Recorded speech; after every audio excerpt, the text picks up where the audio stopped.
How to turn off show auto translations on TikTok mobile. Hello guys, in today's video I'm gonna show you how to turn off show auto translations on TikTok mobile. First then go to TikTok. Here you will find profile, click on it and then click destroy lines and top corner.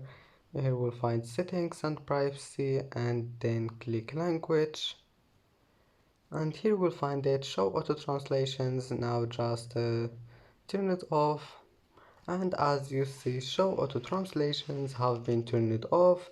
Now go back, it will be saved, and as you see that's how to turn off show auto translations on TikTok mobile. And that's it for today's video. If you like this video, don't forget like and subscribe, and thank you for watching this video until the end, and see you in the next video.